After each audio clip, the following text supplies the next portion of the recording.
नमस्कार भाइयों और बहनों, स्वागत है आप सभी का जी स्टार यूट्यूब चैनल पर।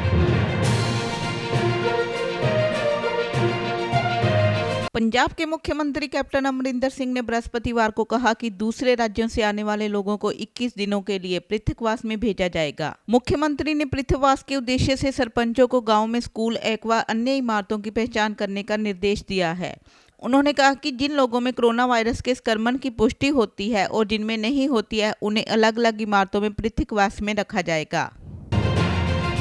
90 के दशक के बाद अब लॉकडाउन में दोबारा प्रसारित हो रहे प्रसिद्ध धारावाहिक रामायण ने फिर से सारे रिकॉर्ड तोड़ दिए हैं। जनता की मांग पर बीते 28 मार्च से रामायण का दोबारा प्रसारण चल रहा है। खास बात यह है कि पहली बार प्रसारण के दौरान भी इस धारावाहिक ने लोकप्रियता के सारे रिकॉर्ड तोड़ दिए थे।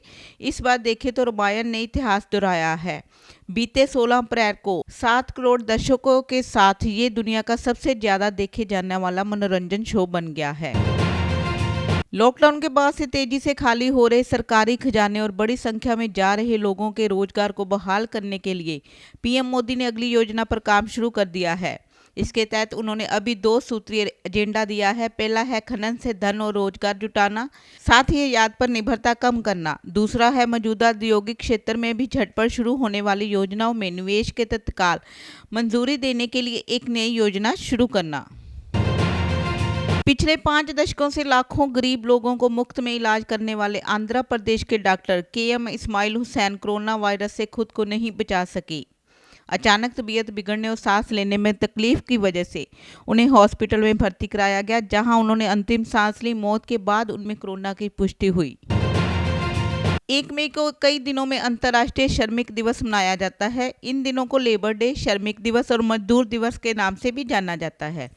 ये खास दिन पूरी तरह मजदूर वर्ग के लोगों को समर्पित है। भारत में दुनिया के कई देशों में मजदूरों के सम्मान, उनकी एकता और उनके हक के समर्थन में मजदूर दिवस मनाया जाता है। महाराष्ट्र और दिल्ली के कुछ पत्रकारों के कोरोना वायरस से संक्रमित होने की पुष्टि के बाद हरियाणा के स्वास्थ्य मंत्री अनिल विज ने चंडीगढ़ में बुधवार को पत्रकारों के लिए जांच की व्यवस्था की थी।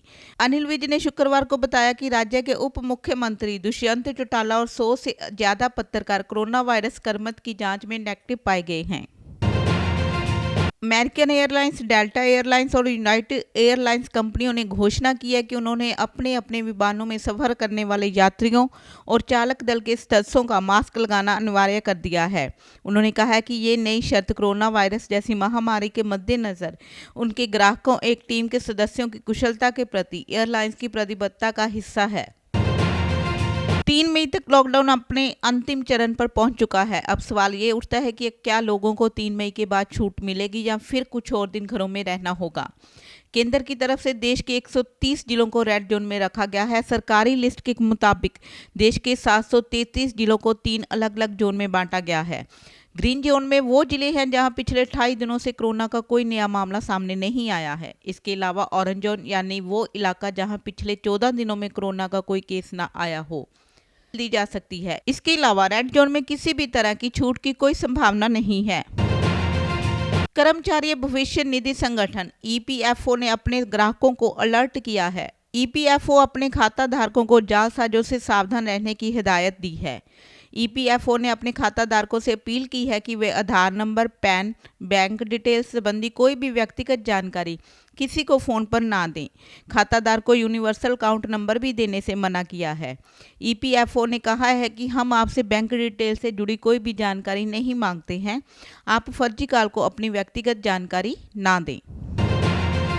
उत्तर प्रदेश में मौसम ने करवट ले ली है। जहां मई की शुरुआत में भारी गर्मी पड़ने लगती है, वहीं उत्तर प्रदेश के कई जिलों में बारिश, आंधी तूफान आ रहे हैं तो कहीं ओले भी पड़ रहे हैं। यूपी की राजधानी लखनऊ में बीती रात 30 अप्रैल को तेज आंधी तूफान आया था, जिसकी वजह से आज सुबह से वहां के तापमान में गिरावट देखी गई है। वर्ग के लोगों को समर्पित है। भारत में दुनिया के कई देशों में मजदूरों के सम्मान, उनकी एकता और उनके हक के समर्थन में मजदूर दिवस मनाया जाता है।